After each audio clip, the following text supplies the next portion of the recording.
What's going on, everybody? Welcome back to GmiasWorld podcast, and today we're going to be talking about Week 13 NFL 2023 December 3rd games, the Colts and the Titans. We're going to kick it off with that. I want to say a few things about this game, though. I kind of like the way that Will Levis is handling his role as a rookie, for the Titans. I like the confidence that he had, especially when he got into a disagreement with DeAndre Hopkins. And, certain things you get to see that, certain players are going to earn the respect of the other players. And I think that looking at the interaction, right, I believe that the team believes that this young man can lead them to other type of glory.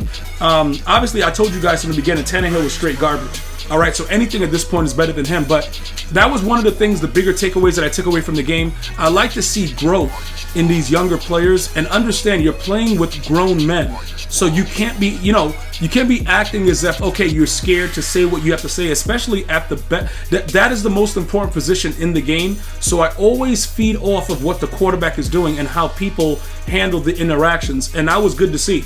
Other than that, Gardner Minshew did everything possible to lose this game, but he also did decent things. It's a typical thing with Minshew, bro. Like, that's what you're gonna get from him. It's like, dude, it's a randomized situation simulation for that guy. Derrick Henry got hurt late in this game. We're gonna have to probably check in on him and see what's going on, but he did have 21 carries for 102 yards and a touchdown, 2 touchdowns. Hopefully he helps some of you guys win your parlays. Star wide receiver Pittman for the Colts, 11 receptions, 105 yards, a touchdown. The 55-yard touchdown from Pierce, it sets up Pittman's game-winning TD for the Colts in overtime. So this was a game that, pretty much evenly matched, but they were able to go ahead and continue to fight throughout the entirety of the game, and the Colts ultimately came away with the win. I do want to tell you guys this, right? As far as you guys asking about Anthony Richardson, I'm not sure what the team is going to be able to do with him. Realistically, Gardner Minshew might be the guy that they stay with if they do ultimately end up making the playoffs. That's just my assessment. You guys let me know. You Colt fans, let me know what you're thinking. But the team, even though Gardner Minshew has his flaws, they can win with him, and they kind of know there's more footage of him in the NFL where the OC and the DC can figure out what they can work with as far as putting together a game plan. So I don't know, dudes. You guys got to let me know. As far as the Titans, they're 4-8. They suck. The Chargers and the Patriots. Let me go ahead and be very, very clear about this, right? The Patriots are probably the worst team in football, and it's so hilarious that they're probably going to end up getting the number 1 pick, and all of this while Bill Belichick will probably still be the coach. And that's what's going to be disgusting. I think it's time for him to be fired. Again, you got to have respect for the guy. He has a beautiful resume, but right now, I think that Robert Kraft has to have a talk with him and just say, look, Bill, you suck at what you're doing, and Tommy was the reason you were winning. You have to accept that, and you got to move on, okay? You did a lot of garbage that you got away with because Tom Brady was able to do things to help this team win all the time. Even with your bad draft picks, even with your bad trades, we were still able to win, and you rewarded Tom Brady by trying to get rid of him for Jimmy Garoppolo. It's time for them to move on from Bill Belichick. He has to be gone, especially if they get the number 1 pick. But what I do believe is that the Patriots, no matter what, are going to have a stamp of Belichick, whether it's one of his people that he hired or something. It's going to be something like that. I don't believe Kraft is going to fire his son and everybody like that because Kraft is a loyal type of dude. So I don't know which way that's going to go, but the Patriots are horrible. So they put up the same amount of points that all of us did that were sitting home watching football yesterday with 0. Okay, the Patriots lost 6-0. Now, the Chargers are not good. I've been telling you guys this the entire year. They're not good. I don't care about this Justin Herbert hype. I don't care about, it's the coordinator there, it's the coach. Justin Herbert is not good, bro. Like, that dude is going to make bad decisions. I don't care who's on his team, all right? That guy overthrows 9-foot players. Like, look, let me just tell you straight up. 6 points is not enough against the Patriots. They have pretty much been a stomping ground for every team that they've played this year. It is unbelievable that you get, dude, 6 points? Okay, all right, Charger fans. Yo, fly me in the comments. Fly me in the comments, bro. The Lions and the Saints. Now, the Lions did everything possible to let the Saints come back to win this game. All right? Derek Carr, a.k.a. Derek Used Car, sucks. All right? As long as he is your quarterback, 504, New Orleans, all you dudes, you're going to lose football games. Something about Jameis Winston, though, he's very lucky, isn't he? He'll throw a pick and it'll end up as a touchdown. Like, isn't that hilarious, bro? It's like really, really weird, but we're not going to really worry about that. This game should have been easily won by the Lions. The second half, the Saints made a little run. Whatever. It is what it is. But I got to be totally honest about the whole situation. The Lions still being able to pull out this game and going for it late in the game to close it out, they're playing with different types of grit, man.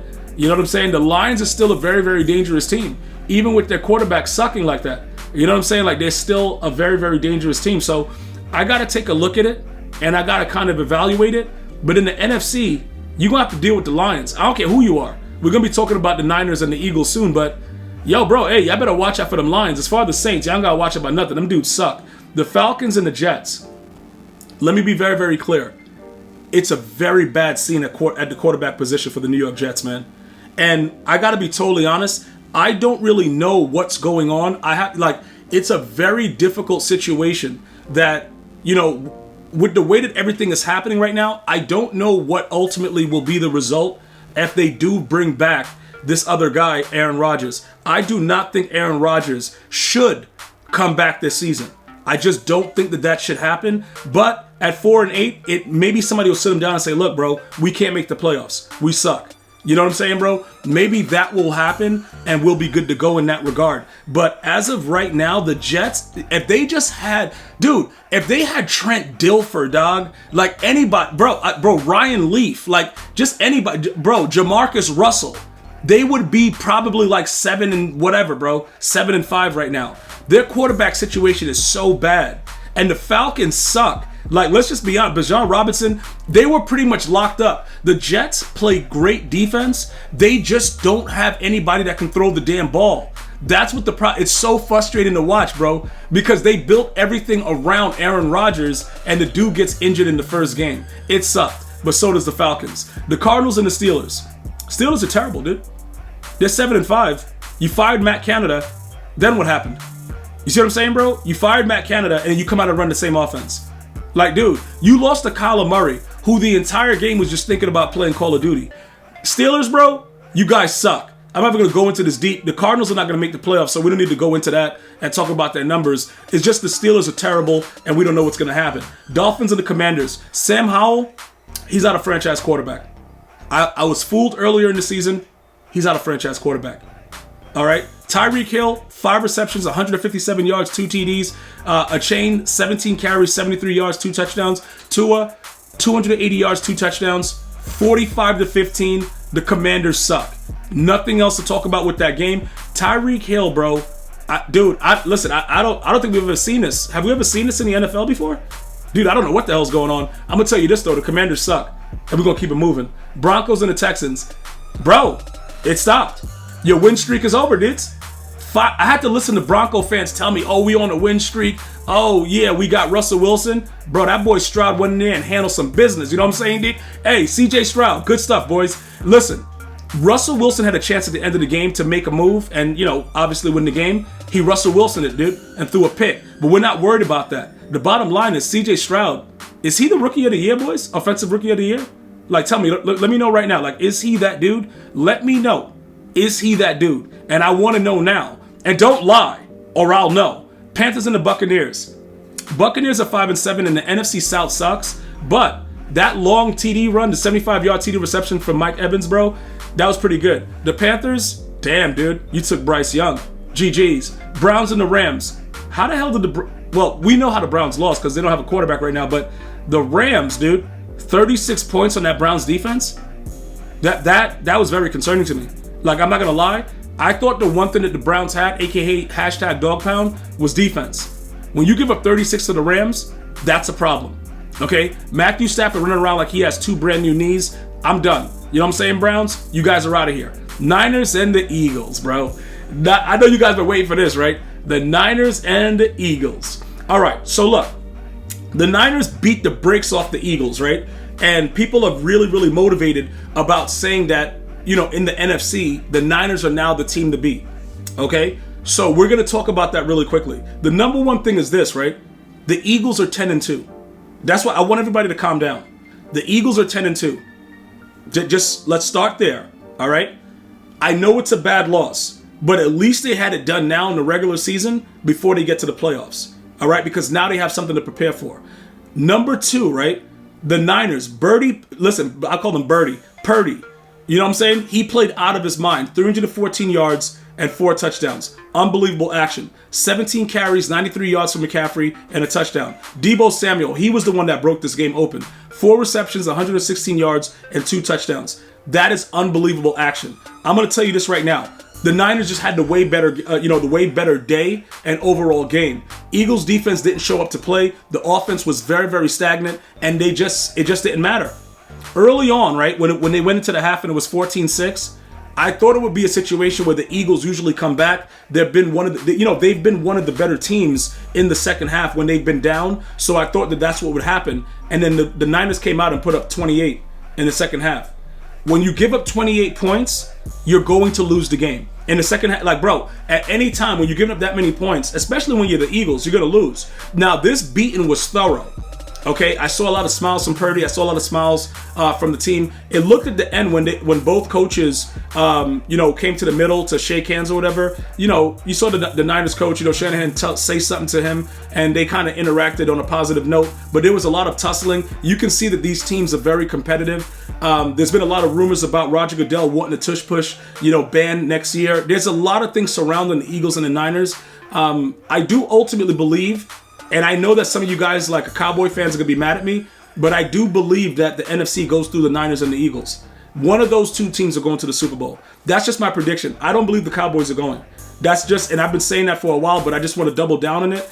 The way that I watch both these teams play, and remember, it's still the regular season, one of these teams will be leaving the NFC. And I know what I said about the Lions, and could the Lions possibly come out and have a dominating defensive game? Yes. But offensively, what are they going to do?